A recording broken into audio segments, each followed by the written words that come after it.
ಡಯಾಬಿಟಿಸ್ಗೆ medicine ತಗೊಂಡು sugar control ನಲ್ಲಿದ್ದೀರಾ? ಮೆಹಾಟೋನ್ ಕೇರಳದ Ayurveda formulation ಇಡೀ ಮೆಟಾಬಾಲಿಕ್ ಬ್ಯಾಲೆನ್ಸ್ ಅನ್ನೇ ರಿಪೇರಿ ಮಾಡಿಬಿಡುತ್ತೆ. ಮೆಹಾಟೋನ್ ದೀರ್ಘಕಾಲದ ಸಹಜ ಜೀವನಕ್ಕೆ ಸಹಾಯ ಮಾಡುತ್ತದೆ. ಹಿಸ್ಟ್ರಿಯನ್ನ ಲೀಡ್ ಮಾಡೋದಿಲ್ಲ, ಹಿಸ್ಟ್ರಿಯನ್ನ ರೀಡ್ ಮಾಡೋದಿಲ್ಲ, ಬ್ರೇಕ್ ಮಾಡೋದಿಲ್ಲ, ಲೀಡ್ ಕೂಡ ಮಾಡೋದಿಲ್ಲ. ಹಿಸ್ಟ್ರಿಯನ್ನ ಕ್ರಿಯೇಟ್ ಮಾಡಬೇಕು. ಅವಕಾಶ ಸಿಕ್ಕಾಗಲೆಲ್ಲ ಹಿಸ್ಟ್ರಿ ಕ್ರಿಯೇಟ್ ಮಾಡುವ ಕೆಲಸವನ್ನ ಮಾಡಿದ್ದೇವೆ. ಎಲ್ಲ ಅಧಿಕಾರಿಗಳಿಗೆ ಆತ್ಮಸಾಕ್ಷಿಯಾಗಿ ಕೆಲಸ ಮಾಡುವಂತೆ ಹೇಳಿದ್ದೇನೆ.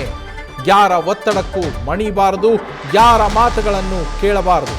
ವಿಧಾನಸೌಧದಲ್ಲಿ ನಡೆದ ಸಭೆಯಲ್ಲಿ ಅಧಿಕಾರಿಗಳಿಗೆ ಸಿಎಂ ಡಿಕೆ ಶಿವಕುಮಾರ್ ನೀಡಿರುವ ಎಚ್ಚರಿಕೆ ಇದು. ಖಡಕ್ ವಾರ್ನಿಂಗ್.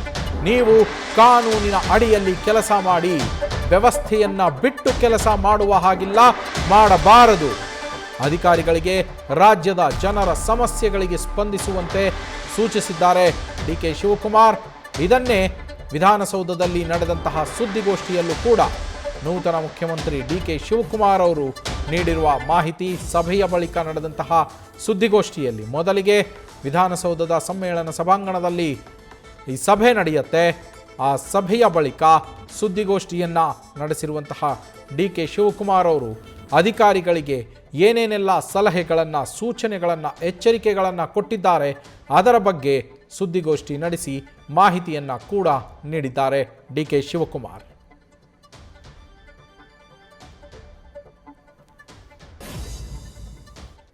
ರಾಜ್ಯದ ಎಲ್ಲ ಹಿರಿಯ ಅಧಿಕಾರಿಗಳನ್ನು ಕರೆಸಿ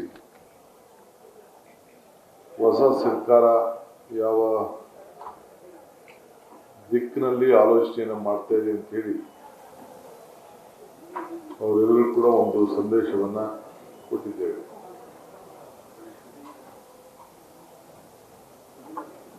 ಮೊದಲನೇ ದಿನ ನಾವು ಅವರಿಂದ ಏನು ನಿರೀಕ್ಷೆ ಮಾಡಿದ್ದೇವೆ, ನಮ್ಮಿಂದ ಏನು ನೀವು ನಿರೀಕ್ಷೆ ಮಾಡ್ತೀರಿ ಎಲ್ಲ ಕೂಡ ಅವರಿಗೆ ತಿಳಿಸಿದ್ದೇವೆ. ನಮ್ಮ ಸರ್ಕಾರ ಯಾವುದೇ ಜಾತಿ, ಧರ್ಮ, ಇನ್ಫ್ಲುಯೆನ್ಸು ಕೂಡ ಮಣಿಯೋದಿಲ್ಲ. ಯಾವ ಪ್ರೆಷರ್ ಕೂಡ ಯಾರು ಇದಕ್ಕೆ ಭಾಗಿಯಾಗಬೇಡಿ. ಸೊ ನಾವು ಟ್ರಾನ್ಸ್ಪರೆಂಟ್ ಆಗಿ, ಟ್ರಾನ್ಸ್ಪರೆನ್ಸಿ ಗಮನದಲ್ಲಿ ಇಟ್ಕೊಂಡು ಯಾವ ಅಧಿಕಾರಿ ಉತ್ತಮವಾಗಿ ಜನರ ಭಾವನೆ ಮೇಲೆ ಆಡಳಿತದಲ್ಲಿ ಜನರ ಸಮಸ್ಯೆಯನ್ನ ಬಗೆಹರಿಸಲು ಪಾಸಿಟಿವ್ ಅಪ್ರೋಚ್ ಯಾವಾಗಲೂ ಕೂಡ ಇಟ್ಕೊಂಡು ನೀವು ಕೆಲಸ ಮಾಡಬೇಕು ಅಂತೇಳಿ ಒಂದು ಸಂದೇಶವನ್ನು ಕೊಟ್ಟಿದ್ದೇವೆ. 15 ದಿನದಲ್ಲಿ ನಿಮ್ಮೆಲ್ಲ ಇಲಾಖೆಯಲ್ಲೂ ಕೂಡ ಒಂದು ಆಕ್ಷನ್ ಪ್ಲಾನ್ ಅನ್ನ ಡಿಪಾರ್ಟ್ಮೆಂಟ್ ಅವರು ಸಿದ್ಧಪಡಿಸಬೇಕು ಅಂತ ಹೇಳಿ ತಿಳಿಸಿದ್ದೇನೆ. ಎಲ್ಲರೂ ಕೂಡ ಅಕೌಂಟಬಲ್ ಆಗಿರಬೇಕು. ಈ ದೇಶದಲ್ಲಿ ವಿದ್ಯಾವಂತರಿಂದವರು ನಡೀತದೆ, ಬುದ್ಧಿವಂತರಿಂದವರು ನಡೀತದೆ, ಆದರೆ ಪ್ರಜ್ಞಾವಂತಿಕೆ ಬೇಕು ಅನ್ನೋದು ಹಿರಿಯರು ಹೇಳ್ತಾರೆ. ನಮಗೆ ನಿಮಗೆ ಬೇಸಿಕ್ ಕಾಮನ್ ಸೆನ್ಸ್ ಬೇಕು. For every problem there is a solution. Positive attitude, positive approach ಇದು ಇರಬೇಕು ಅಂತ ಹೇಳಿದೆ. ನನಗೆ ಹಿಸ್ಟ್ರಿ ರೀಡ್ ಮಾಡೋಕ್ಕಾಗಲಿ, ಹಿಸ್ಟ್ರಿ ರೈಟ್ ಮಾಡೋಕ್ಕಾಗಲಿ, ಬರೆಯೋಕ್ಕಾಗಲಿ, ಹಿಸ್ಟ್ರಿ ಓದಕ್ಕಾಗಲಿ, ಹಿಸ್ಟ್ರಿನ ಬರೆಯೋಕ್ಕಾಗಲಿ ಇಷ್ಟ ಇಲ್ಲ. ಹಿಸ್ಟ್ರಿ ನಿರ್ಮಾಣ ಮಾಡಬೇಕು. ಏನಾದ್ರು ಸಾಕ್ಷಿ ಗುಡ್ಡೆಗಳನ್ನ ಬಿಟ್ಟು ಹೋಗ್ಬೇಕು. ಯಾವಾಗ ನಮ್ಗೆಲ್ಲೆಲ್ಲ ಅವಕಾಶಗಳು ಸಿಕ್ಕಿದೆ ಆ ಕೆಲಸವನ್ನು ಮಾಡ್ಕೊಂಡು ಬಂದಿದ್ದೇವೆ.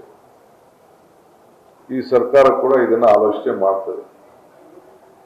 ಸೊ ಎಲ್ಲರೂ ಕೂಡ ನೀವೆಲ್ಲ ಅಕೌಂಟಬಲ್ ಇದ್ದೀರಿ. ಕೊನೆಗೆ ನಿಮ್ಮ ಆತ್ಮಸಾಕ್ಷಿಗೆ ನೀವು ಕೆಲಸ ಮಾಡಬೇಕು ಅಂತ ಹೇಳಿ ಸಂದೇಶವನ್ನು ಕೊಟ್ಟಿದ್ದೇನೆ. ಔಟ್ ಆಫ್ ದಿ ವೇ ಯಾವ ಒತ್ತಡಕ್ಕೂ ಕೂಡ ಮಣಿಬಾರದು. ನಮ್ಮ ಮಂತ್ರಿಗಳು ಇಲ್ಲ ಯಾರೇ ಶಾಸಕರು ಯಾರೇ ಆಗಲಿ, ನನ್ನ ಆಫೀಸ್ ಇರ್ಬೋದು, ಯಾರ ಮಾತು ನೀವು ಕೇಳಬಾರ್ದು. You should work within the system of law, positive approach. Where there is problem, find out a solution within the system. So system ಬಿಟ್ಟು ಏನು ಕೂಡ ಆಗಬಾರ್ದು. ಆ ನಿಟ್ಟಿನಲ್ಲಿ ಅವರಿಗೆಲ್ಲ ಮಾರ್ಗದರ್ಶನವನ್ನು ಕೊಟ್ಟಿದ್ದೇವೆ. ಪ್ರತಿ ಜಿಲ್ಲಾ ಸೆಕ್ರೆಟರಿಗಳು ನ್ಯೂಸ್ ಫಸ್ಟ್ ನಿರ್ಭೀತಿಯಿಂದ ನಿಮ್ಮ ಪರವಾಗಿ.